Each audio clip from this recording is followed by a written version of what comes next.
হয় মাজুলী পথাৰত এতিয়া চিৰাল ফাট আৰু সেই চিৰাল ফাট মেলা পথাৰখন দেখি কৃষকে হাঁহ হুমুনিয়া কাঢ়িবলগীয়া হৈছে।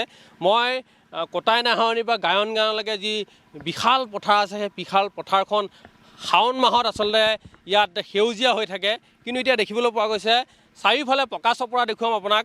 এয়া সৰিয়হতলী সদৃশ পকা চপৰা হৈ আছে এই বিশাল পথাৰখন। এই বছৰটো আচলতে অনাবৃষ্টিৰ ফলত এনেধৰণে এই যি পৰিৱৰ্তন দেখিবলৈ পোৱা গৈছে। বিশেষকৈ এই সদায় চিনাকি যি সেউজীয়া পথাৰ, সেই সেউজীয়া পথাৰলৈ আহি কৃষকে হাঁহ হুমুনিয়া কাঢ়িব লগা হৈছে। শেহতীয়াকৈ মাজুলী জিলা আয়ুক্ত আৰু বিধায়কে পাম্পৰ ব্যৱস্থা কৰিছে ঠায়ে ঠায়ে, কিন্তু এই পাম্পে আচলতে এই বিশাল পথাৰখনৰ কৃষকসকলক সকাহ দিবলৈ সক্ষম হয় নাই তাক লৈ তেখেতসকল চিন্তিত হৈ পৰিছে। বিশেষকৈ এই যি অঞ্চলটো গায়ন গাঁৱৰ পৰা কটাই নাহৰণি এই সমগ্ৰ বিশাল এই পথাৰৰ লোকসকলে এই কৃষিৰ লগতে জড়িত হৈ পৰে আৰু হয় স্তম্ভ বা শাওণৰ পথাৰত তেখেতসকলে বোকা পানী গছকি সোণালী ধানৰ যি আঘোণ মাহৰ সোণালী ধানলৈ অপেক্ষা কৰি থাকে, কিন্তু এই বছৰ দুৰ্ভিক্ষ চাৰিওফালে দেখিবলৈ পোৱা গৈছে। মই কৈছোঁ পকা চপৰা সদৃশ পৰিৱেশ, সমান্তৰালভাৱে যি দুই এজোপা আচলতে কঠীয়া ৰুইছিল সেই কঠীয়া ৰোৱা ঠাইত এতিয়া ৰঙচুৱা পৰিৱেশ, চিৰাল ফাট সদৃশ পৰিৱেশ, সেই পৰিৱেশ দেখি এইসকল কৃষকে হাঁহ হুমুনিয়া কাঢ়িছে। মোৰ লগত এই অঞ্চলটোৰ কৃষকসকল আছে, মই দেখুৱাইছোঁ। গোটেই অঞ্চলটোৰ কৃষকসকল এতিয়া নিৰুপায়, বছৰটো কেনেকৈ চলিব তাক লৈ তেখেতসকলে এতিয়া সন্দিহান হৈ পৰিছে, যিহেতু 95% লোকেই এই অঞ্চলৰ কৃষিৰ লগত জড়িত। এই কৃষিৰ লগত জড়িত এই কৃষকসকলৰ হাঁহ হুমুনিয়া দেখিবলৈ পোৱা গৈছে। বিশেষকৈ অনাবৃষ্টিৰ ফলত প্ৰকৃতিয়ে যি ভয়াৱহ ৰূপ ধাৰণ কৰিছে তাৰ ফলতে এনেধৰণৰ পৰিৱেশ হৈছে।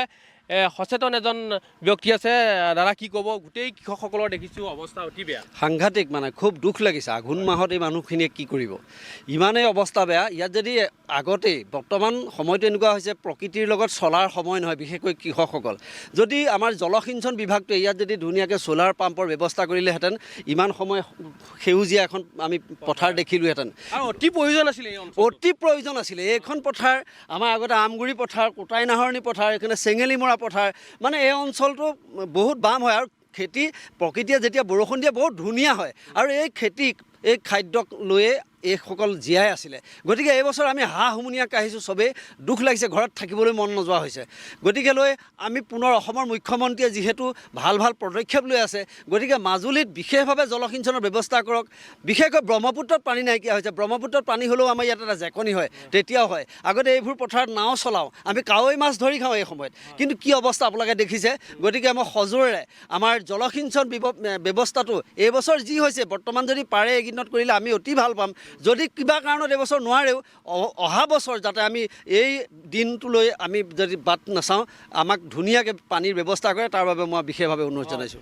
শাওণ মাহত খুৰা পকা চপৰা এইবিলাক এতিয়া দেখিছে আপোনালোকে ৰাইজে হেৰিয়ে কি কয়, ৰাইজে চৰকাৰে কিবা এটা জলসিঞ্চনৰ ব্যৱস্থা ইয়াত কৰা নাই। আমি আগতে কৈছিলোঁ দিবলৈ, কিন্তু দিয়া নাই আজিলৈকে।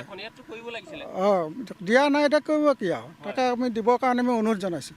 কি ক'ব দাদা? এই পথাৰখন দেখি দুখ লাগিছে, যিহেতু সেউজীয়া হৈ থাকে এই শাওণ মাহত। হয়, শাওণমহীয়া আমাৰ যিখন পথাৰ সোণালী শস্যই ভৰপূৰ হৈ থকা পথাৰ এখন, এতিয়া আমাৰ চিৰাল ফাট দিছে, সৰিয়হতলীলৈ পৰিৱৰ্তন হৈছে। কিন্তু ইয়াত যদি জলসিঞ্চনৰ যিবিলাক মানে স্কীমবিলাক য'ত প্ৰয়োজন তেওঁলোকে তাত নিদিয়ে, আৰু তেওঁলোকে এতিয়া কি কৈছে, এ চি ৰুমত বহি আছে। এতিয়া মাজুলী জিলা প্ৰশাসনে কিবা পানীৰ যোগান এটা কৰিছে যদিও, কিন্তু এতিয়ালৈকে কিন্তু আপোনাৰ জলসিঞ্চন বিভাগৰ কোনো মানুহ নাই, তেওঁলোক কুম্ভকৰ্ণ নিদ্ৰাত শুই আছে। গতিকে যদি মাননীয় মুখ্যমন্ত্ৰীয়ে পায়, তেওঁলোকক নাকি লগাওক, তেওঁলোকৰ যিটো ডিউটি, ফিল্ডৰ ডিউটি তেওঁলোক আহিব লাগে। ধন্যবাদ জ্ঞাপন কৰিছোঁ আপোনাক এই মুহূৰ্তত তীৰ্থ ভূঞা।